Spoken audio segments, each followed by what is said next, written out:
नागा साधु भारतीय धार्मिक और आध्यात्मिक परंपराओं के महत्वपूर्ण अंग हैं। ये साधु विशेष रूप से अपनी तपस्या, त्याग और अनोखे जीवन शैली के लिए जाने जाते हैं। नागा का अर्थ होता है नग्न और साधु का अर्थ होता है संत। नागा साधु विशेष रूप से हिंदू धर्म में शिव और शक्ति के उपासक होते हैं। वे अपने शरीर पर कपड़े नहीं पहनते और जीवन को पूरी तरह से धर्म और आध्यात्मिकता के प्रति समर्पित कर देते हैं। नागा साधु बनने की प्रक्रिया। नागा साधु बनने की प्रक्रिया कठिन और लंबी होती है। यह प्रक्रिया एक प्रकार की दीक्षा है जिसे संन्यास दीक्षा कहा जाता है। इसमें कई चरण होते हैं।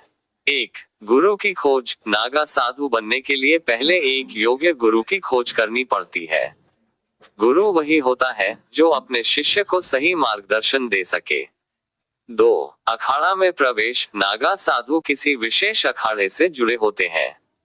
अखाड़े साधुओं के संगठन होते हैं जैसे जूना अखाड़ा, निरंजनी अखाड़ा, महानिर्वाणी अखाड़ा आदि। शिष्य को अखाड़े में शामिल होने के लिए दीक्षा लेनी पड़ती है।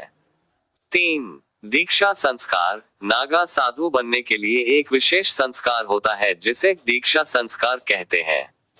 इसमें शिष्य को अपने परिवार, सांसारिक जीवन और भौतिक सुखों का त्याग करना पड़ता है।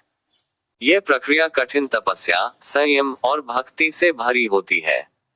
4. संन्यास की प्रतिज्ञा। दीक्षा के बाद साधु को अपने सांसारिक नाम, पहचान और सभी भौतिक वस्तुओं को त्याग कर नया नाम और जीवन शैली अपनानी पड़ती है। 5. नग्नता का प्रतीक। नागा साधु अपनी नग्नता को अपने त्याग और आत्मा की शुद्धता का प्रतीक मानते हैं। वे शरीर पर भस्म राख लगाते हैं जो शिव की उपासना का हिस्सा है। जीवन शैली। नागा साधुओं की जीवन शैली पूरी तरह से तप और ध्यान पर आधारित होती है। वे शहरी जीवन से दूर हिमालय, जंगल या गुफाओं में रहकर साधना करते हैं। उनकी दिनचर्या में योग, ध्यान, भजन और वेदों का अध्ययन शामिल होता है। वे समाज के नियमों से परे रहते हैं और सांसारिक जीवन का पूरी तरह त्याग कर देते हैं। 1. भोजन और रहन सहन। नागा साधु साधारण भोजन करते हैं जो उन्हें भिक्षा के रूप में प्राप्त होता है। वे मांसाहार और शराब आदि से दूर रहते हैं। 2. भस्म का उपयोग। नागा साधु अपने शरीर पर भस्म लगाते हैं जो मृत्यु और पुनर्जन्म के चक्र से मुक्त होने का प्रतीक है। 3. आध्यात्मिक साधना। नागा साधु गहन ध्यान और योग साधना करते हैं।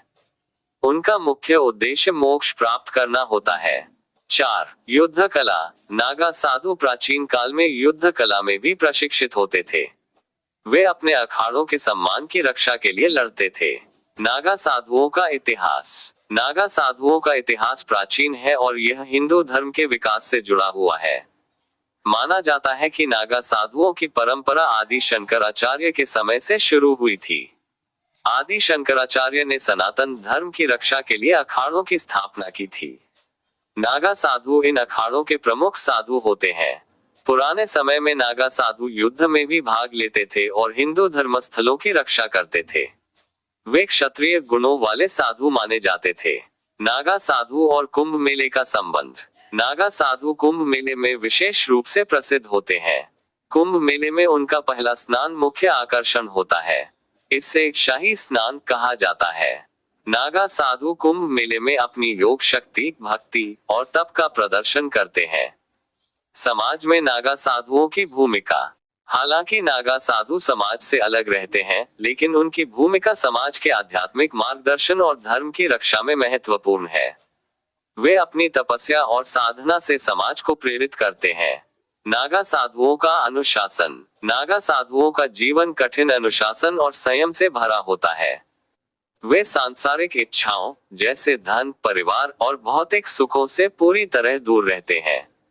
उनका मुख्य लक्ष्य आत्मज्ञान प्राप्त करना और ईश्वर के साथ एकत्व स्थापित करना होता है। नागा साधुओं की पहचान। 1. नग्नता। नागा साधु नग्न रहते हैं जो उनके त्याग और तपस्या का प्रतीक है।